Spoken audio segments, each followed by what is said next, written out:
90 రోజుల కోర్సు పూర్తి చేస్తే చాలు 100% ప్లేస్మెంట్ సపోర్ట్ తో సాఫ్ట్వేర్ జాబ్ మీ సొంతం. వెంటనే కోడ్ జ్ఞాన్ డెస్టినేషన్ ని సంప్రదించండి. వెల్కమ్ టు సుమంటి నేను మీ సుమంటి వినాగ్. అకార్డింగ్ టు వేదిక్ ఆస్ట్రాలజీ కనుక మనం చూసుకుంటే కర్మ సిద్ధాంతం జనరల్గా ఏ రాశి వారికి ఏ విధంగా ఉంటుంది, ఎస్పెషల్లీ విమెన్కి ఏ విధంగా ఉంటుంది, మేషరాశి వారికి కనుక మనం చూసుకుంటే ఏ విధంగా ఉండే అవకాశం ఉంటుంది అనేది ఈరోజు మనతో పాటు వేదిక్ ఆస్ట్రాలజీ ఉమా గారు ఉన్నారు. అది వారి మాట్లాడి తెలుసుకుందాం. నమస్కారం ఉమా గారు. నమస్తే నాగరాజు గారు. కర్మ సిద్ధాంతంలో ఎన్ని రకాలుగా ఉంటుంది అండ్ దాంతోపాటు మేషరాశి వారికి ఎస్పెషల్లీ విమెన్కి కనుక మనం చూసుకుంటే ఫలానా వాళ్ళు ఫలానా కర్మలో ఉన్నారు అని చెప్పి మనకి ఏ విధంగా తెలుస్తుంది, ఎలా బయటపడాలి? ముఖ్యంగా నాగరాజు గారు, కర్మలు ఎప్పుడూ కూడా 3 రకాలుగా విభజించబడ్డాయి. మొదటిది సంచిత కర్మ.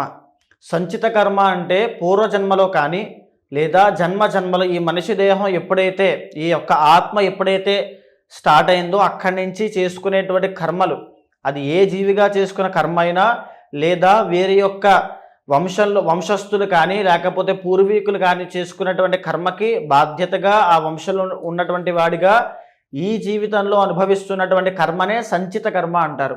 ఉదాహరణకి మనం ఎన్నో కాలసర్పదోష నివారణలు చూస్తున్నప్పుడు వంశపారంపర్యంగా వచ్చిందండి ఇది. అంటే మన తల్లిదండ్రులు కానీ పితృదేవతలు కానీ లేకపోతే పూర్వీకులు 4 ఫాదర్స్ కానీ వాళ్ళు సర్పాలను చంపినా హింసించినా బ్రాహ్మణ శాపాలున్నా కన్యా శాపాలున్నా కాలసర్పదోషంగా మన యొక్క వేదిక్ ఆస్ట్రాలజీలో కనబడుతూ ఉంటుంది.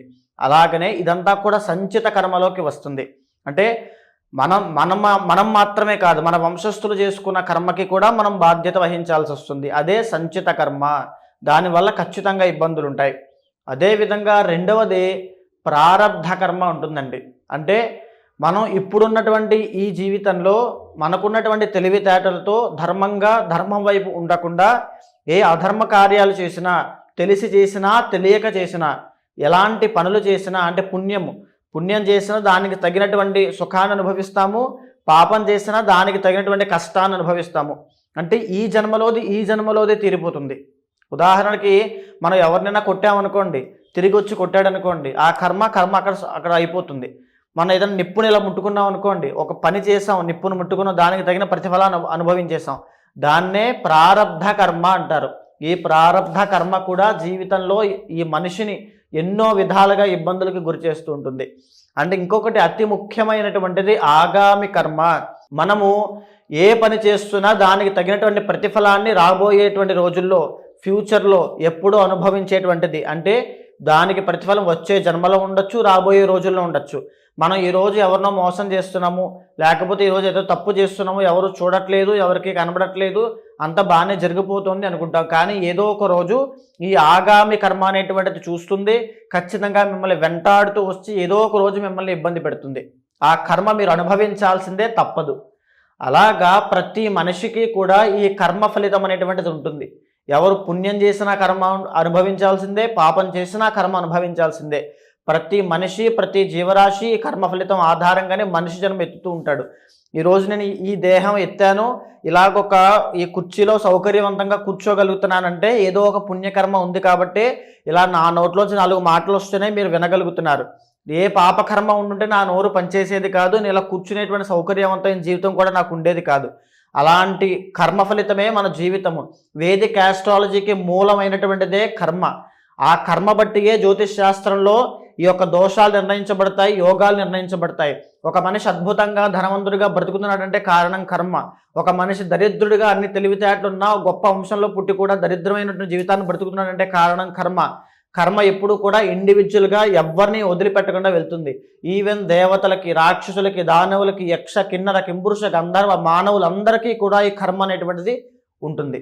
ఎలా అండి మరి మేషరాశి వారికి ఏ కర్మ ఉందని ఎలా కనుక్కుంటాము, ఎస్పెషల్లీ విమెన్కి? అంటే ఇక్కడ ఏ కర్మలో ఉన్నారు అని తెలుస్తుంది మనకి. ఏదైతే మన వేదిక్ ఆస్ట్రాలజీలో మనం జాతకం చూస్తూ ఉంటామో అందులో కర్మకారకుడుగా ఒక గ్రహాన్ని చెప్పారు. ఆయనే శని భగవానుడు. ఎప్పుడైతే శని అనేటువంటి ప్లానెట్ యాక్టివ్ అవుతుందో జాతక చక్రంలో, అప్పుడు కర్మ అనేటువంటిది యాక్టివ్ అవుతుంది. మనం చేసుకున్న పాప కర్మకి తగినటువంటి ఫలితాలు ఆ శని యొక్క పీరియడ్ ఆఫ్ టైంలో మనం అనుభవిస్తాం. ఉదాహరణకి మేషరాశికి సంబంధించిన స్త్రీలు ఇప్పుడు మనం చూస్తే కనుక మార్చి 30వ తారీఖు తర్వాత నుంచి ఏలినాటి శని ప్రారంభం అవుతుంది. ఏలినాటి శని అంటే 7.5 సంవత్సరాలు ఉంటుంది నాగరాజు గారు. మొదట 2.5 సంవత్సరాలు 12వ స్థానంలోకి శని వస్తాడు. దాన్ని ఏలినాటి శని, ఫస్ట్ ఫేజ్ ఆఫ్ ఏలినాటి శని అంటారు. ఈ ఫస్ట్ ఫేజ్ ఆఫ్ ఏలినాటి శనిలో రాబోయేటువంటి మార్చి 30వ తారీఖు తర్వాత విపరీతమైన ధనహాని కలగడం, అంటే ఆర్థికపరమైనటువంటి తీవ్రమైన ఇబ్బందులు. ఈ మేషరాశి వాళ్ళకి సంబంధించి ఈ యొక్క సంచిత కర్మ, ప్రారబ్ధ కర్మ అనేటువంటి ఈ రెండు కూడా యాక్టివ్ అవుతాయి. అంటే వాళ్ళు ఎప్పుడో చేసుకున్నటువంటి కర్మ, ఎవరి దగ్గర ఏదో తెలుసో తెలియకో మోసం చేసినటువంటి కర్మ ఈ 12వ స్థానంలో శని, అంటే ఏలినాటి శని వచ్చిన తర్వాత మోసపోవడము, అవమానపడ్డము, ఏనాడైనా ఎవరినైనా నోటితో తిట్టినటువంటి మాటలు ఉంటే అవి ఆ సంచిత కర్మగా ఈ ఏలినాటి శనిలో అవమానపడము, ఎంత కష్టపడినప్పటికీ కూడా వృత్తి ఉద్యోగాల్లో అభివృద్ధి లేకపోవడం, ఈవెన్ ఏ ఫీల్డ్లో ఉన్నా సరే వాళ్ళు చాలామంది అనుకుంటూ ఉంటారు, నేను చాలా ఇంత చదువుకున్నాను, నాకు ఇంత తెలివితేటలు ఉన్నాయి, నేను ఎందుకు బ్రతకలేను అనుకుంటారు. కానీ ఎప్పుడైతే సంచిత కర్మ అనేటువంటిది ఏలినాటి శని రూపంలో మేషరాశి స్త్రీలకి కానీ పురుషులకి కానీ ఎఫెక్ట్ అవుతుందో, వాళ్ళు ఎంత కష్టపడినప్పటికీ కూడా వాళ్ళు దాంట్లో ఒక ప్రోగ్రెస్ అనేది కనబడదు, ఒక అభివృద్ధి అనేది ఉండదు. కూపస్థమండూకము అంటారు, అంటే బావిలో కప్పలాగా అక్కడక్కడే తిరుగుతూ ఉంటారు. అదే ఏలినాటి శని 12వ స్థానంలో ఉండేటువంటి ప్రభావము. ఈ ప్రారబ్ధ కర్మ అనేటువంటిది కూడా ఏలినాటి శని ప్రారంభంలో వీళ్ళకి ఎఫెక్ట్ అవుతుంది. దీనివల్ల అనుకోని తగాదాలు, గొడవలు, కలహాలు, కోర్టు సమస్యలు, కీచులాటలు, భార్యాభర్తల మధ్యలో తగాదాలు, ఇవన్నీ కూడా ప్రారబ్ధ కర్మ. వీళ్ళు చేసుకునేటువంటి కర్మ వల్ల ఆ రోజునే, ఆ తర్వాత రోజునే, ఆ వారం రోజుల తర్వాతనే, ఆ సంవత్సరంలోనే ఈ ఏలినాటి శనిలోనే మొత్తం అనుభవిస్తారు. ఈ రెండు కర్మలు ఈ యొక్క ఏలినాటి శని ప్రభావం చేత ఈ మేషరాశి స్త్రీలకి రాబోతున్నాయి. వారి కర్మని అనుభవించబోతున్నారు. అయితే ఈ కర్మ నాశనం చేసుకోవడం ఎలాగా? దీంతో పాటుగా ఈ మార్చి 30 తర్వాత నుంచి ఏదైతే ఏలినాటి శని ప్రారంభం అవుతుందో, ఆర్థిక విషయాల్లో వీళ్ళు సంపాదించిన డబ్బు నిలబడకపోవడం అనేటువంటి చూస్తారు. అంటే ఏదో ఒక రోజు చేసుకునేటువంటి సంచిత కర్మ డబ్బులు నిలబెట్టకుండా తుడిచివేసేటువంటి పరిస్థితి వీళ్ళకి రాబోతోంది. తరువాత లాస్ ఆఫ్ హెల్త్ అనేటువంటిది ఇప్పటి నుంచి రాబోతోంది. ఆరోగ్యం అనేటువంటిది క్షీణిస్తుంది. ఈఎన్టీ ప్రాబ్లమ్స్ విషయంలో, హెల్త్ కేర్ విషయంలో చాలా జాగ్రత్తగా ఉండాలి. ఆ కర్మ అనేటువంటిది ఇప్పటి నుంచి ప్రారంభం అవుతుంది. అదేవిధంగా ఇంకా చూసుకుంటే వ్యక్తిగత జాతకంలో, అంటే పర్సనల్ జీవితం ప్రతి ఒక్కరికి ఉంటుందండి. రిలేషన్షిప్లో వాళ్ళకి ఒక అభివృద్ధి అనేటువంటిది కనబడదు. ఇదంతా కూడా కర్మ అనుభవము, ప్రారబ్ధ సంచిత కర్మ యొక్క అనుభవమే ఈ యొక్క ఏలినాటి శని యొక్క ప్రభావము. అదేవిధంగా ఈ ఏలినాటి శని ప్రభావం వల్ల, అంటే ఈ కర్మ అనుభవం వల్ల వాళ్ళకి తెలుస్తుంది. నేను చెప్పేటువంటి విషయాలన్నీ కూడా ఆడవాళ్ళకి సంబంధించిన ఆరోగ్య సమస్యలకి పునాది ఈ సమయంలోనే పడుతుంది నాగరాజు గారు. అంటే మీరు చూస్తే మొదటి ఫేజ్ ఆఫ్ ఏలినాటి శని 12వ స్థానంలో శని, రెండో ఫేజ్ ఆఫ్ ఏలినాటి శని జన్మ శని అంటారు. అంటే కంప్లీట్గా ఆరోగ్యం తీవ్రమైన ఇబ్బందులు పెట్టేటువంటిది. ఈ ఎప్పుడైతే ఈ మార్చి 30వ తారీఖు తర్వాత వచ్చేటువంటి ఏలినాటి శని సంచిత కర్మ అనుభవిస్తున్నారో, అక్కడ ఆరోగ్య సమస్యలకి పునాది పడుతుంది. వాళ్ళ ఆరోగ్యం క్షీణించడం ప్రారంభం అవుతుంది. మెల్లిగా రెండో ఫేజ్ ఆఫ్ ఏలినాటి శని వచ్చిన తర్వాత వాళ్ళకి తీవ్రమైన అనారోగ్య సమస్య, అంటే ఇంకా అడ్వాన్స్ స్టేజ్కి వెళ్ళిపోతుంది. అలాగా ఆడవాళ్ళకి సంబంధించి న్యూరో ప్రాబ్లమ్స్ రాబోతున్నాయి, ఈఎన్టీ ప్రాబ్లమ్స్ రాబోతున్నాయి. ఆడవాళ్ళకి సంబంధించిన సంతానపరమైన పీసీఓడి ఆర్ పీసీఓఎస్ కానీ, థైరాయిడ్ సంబంధించిన సమస్యలు కానీ రాబోతున్నాయి. ఈ అన్ని విషయాలను, అండ్ ఏదైతే లంగ్స్కి సంబంధించి ఉదర సంబంధించిన వ్యాధులు అవ్వచ్చు, తలకి సంబంధించిన మైగ్రెయిన్ సంబంధించిన వ్యాధులు అవ్వచ్చు, ఇవన్నీ కూడా ఈ మార్చి 30 తర్వాత నుంచి ఇంకా ఉధృతం అవ్వబోతున్నాయి. మీకు తెలిసి ఉండదు, మార్చి 30వ తారీఖు దగ్గర నుంచి మే 18 దాకా తీవ్రమైన ప్రభావాలు ఉంటాయండి.